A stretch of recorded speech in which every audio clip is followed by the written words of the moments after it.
Hello friends, welcome to my channel Indrani Cooks where I make cooking easy and fun feel. আজকে একটা খুব সহজ গ্রাম্য রান্না দেখাবো। কচুর মাছ পাতা নিয়ে এসে খুব ভালো করে ধুয়ে তার শিরাটা বাদ দিয়ে কাঁচি দিয়ে আমি কুচি কুচি করে কেটে নিয়েছি। কচুর মাছ পাতা এরকম দেখতে হয়। এটাকে ছাড়িয়ে নেবেন, ছাড়িয়ে নিয়ে শিরাগুলো বাদ দিয়ে দেবেন, দিয়ে পাতাটাকে কুচি কুচি করে কেটে অল্প একটু লেবু দিয়ে সেদ্ধ করে রাখবেন। সেদ্ধ করে জলটা পুরো চিপে ঝরিয়ে দেবেন। এবার কড়ার মধ্যে সর্ষের তেল দিয়ে খানিকটা কালো জিরে দিলাম, হাফ টিস্পুনফুল মতন কালো জিরে দিলাম। কালো জিরেটা ভালো করে ভেজে নিয়ে এবার আমি এটা মিক্সির বাটিতে দিয়ে দেব। মিক্সির বাটিতে দিয়ে এটা এখন বাটবো না, একটু ঠান্ডা হওয়ার জন্য সরিয়ে রাখবো।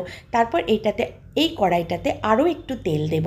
আর একটু তেল দিয়ে তেলটা যখন বেশ ভালো রকম গরম হয়ে যাবে সেই তেলের মধ্যে আমি দেব, এই দেখুন বন্ধুরা, কালো জিরেটা আমি তুলে রেখে দিয়েছি। এটা একটু ঠান্ডা হওয়ার জন্য অপেক্ষা করব। সামান্য একটু তেল দিলাম, বেশি তেল আর লাগবে না। দিলাম এতে গোটা রসুন, গোটা করে কেটে রাখা কোয়া রসুন দিয়েছি, আপনারা ইচ্ছে করলে কুচি করেও দিতে পারেন।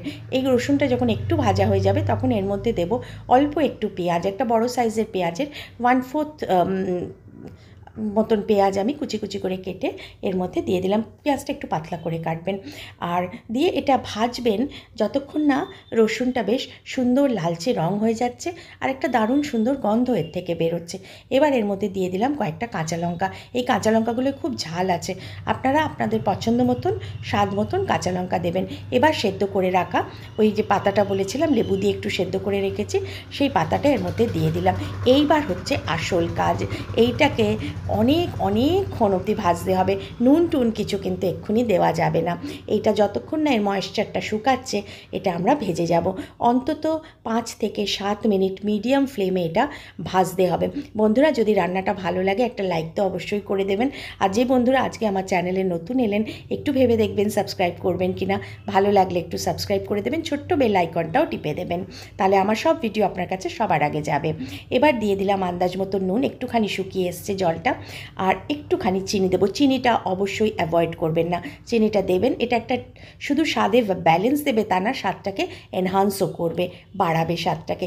এইবার এটাকে বেশ ভালো করে ভাজতে থাকবেন, দেখবেন যেন তলা লেগে না যায়। এর মধ্যে যতক্ষণ ময়েশ্চার থাকবে ততক্ষণ পর্যন্ত এটা সুন্দর করে ভাজা হতে থাকবে, মাঝে মাঝে তলাটাও একটু কুচিয়ে দেবেন।